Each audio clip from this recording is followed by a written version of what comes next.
நான் கேட்கிறேன், பாஜகவை தமிழ்நாட்டுக்கு ஏன் இந்த அளவுக்கு எதிர்த்து கொண்டிருக்கிறது சொன்னால் தெரியாது. ஏன்னா தமிழை, தமிழரை, தமிழ்நாட்டை பாஜக வஞ்சிக்கிறது. இன்னும் வெளிப்படையா சொன்னா அவமானப்படுத்துது. தமிழ்நாட்டுக்கு வந்தா தமிழ் பாசத்துல நம்மையே மிஞ்சக்கூடிய அளவுக்கு நடிக்கிறாங்க இல்லையா? இதுவே பீகார் மாநிலத்தில் தேர்தல் நடந்தப்போ பிரதமர் மோடி என்ன பேசினார்? தமிழ்நாட்டில் பீகார் மக்களை தொடர்ந்து துன்பப்படுத்துறாங்க என்று ஒரு பொய்யை பேசினார். அவர் வகிக்கக்கூடிய உயர்ந்த பதவிக்கு தகுதியான பேச்சாயுது. தமிழ் மீது வெறுப்பு ஊறி போய் இருக்கக்கூடிய குணம் அவர்களுக்கு. கோவை மதுரைக்கான மெட்ரோ ரயில் திட்டங்களை கூட நிராகரித்திருக்கக்கூடிய அரசுதான் இன்றைக்கு இருக்கக்கூடிய ஒன்றிய பாஜக அரசு. ஆளே இல்லாத கடையில டீ காத்துற மாதிரி ஆக்ராவில் மெட்ரோ விட்டு இருக்கு பாஜக. ஆனா கோவைக்கும் மதுரைக்கும் மறுக்க வேண்டிய அவசியம் என்ன? காரணம் என்ன? இந்த ரெண்டு நகரமும் தமிழ்நாட்டில் இருக்கிற காரணத்தால் தான். நீங்க என்னதான் திட்டம் போட்டு எங்க வளர்ச்சியை தடுத்தாலும் என் மக்களுக்கான திட்டங்களை இந்த முத்துவேல் கருணாநிதி ஸ்டாலின் கொடுத்துக்கிட்டே இருப்பான். நம்ம திராவிட மாநில சாதனைகளை நாம வெற்றியாக படைச்சுக்கிட்டே இருப்போம்.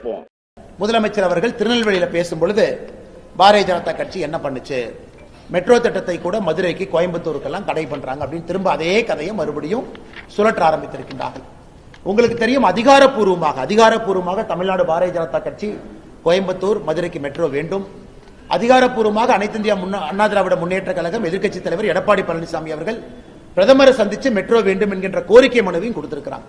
அதனால மெட்ரோ கண்டிப்பாக கோயம்புத்தூருக்கும் மதுரைக்கும் வருவது உறுதி.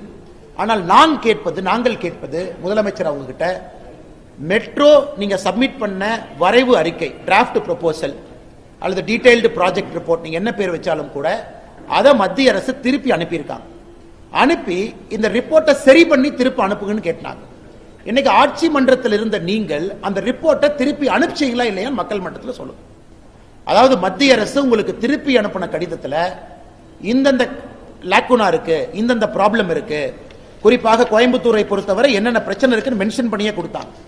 கோயம்புத்தூரை பொறுத்தவரை ரைட் ஆஃப் வே நீங்க சரியா அதை மென்ஷன் பண்ணல, ரெவென்யூ எப்படி வரும் நீங்க சொன்னீங்க அதுவும் சரியா மென்ஷன் பண்ணல, அதே போல மக்கள் தொகை அடிப்படையில் 2011 சென்சஸ நீங்க அடிப்படையில் வச்சு சொல்லியிருக்கிறீங்க, இன்னைக்கு மக்கள் தொகை ஏறி இருக்கு, 2 மில்லியன் 20 லட்சத்தை தாண்டி இருக்கு அப்படிங்கிற எத்தனையோ விஷயத்தை குறிப்பிட்டும் கூட மாநில அரசு எங்களுக்கு தெரிந்தவரை இதுவரை அந்த ரிப்போர்ட்டை சரி பண்ணி திரும்ப அனுப்பல.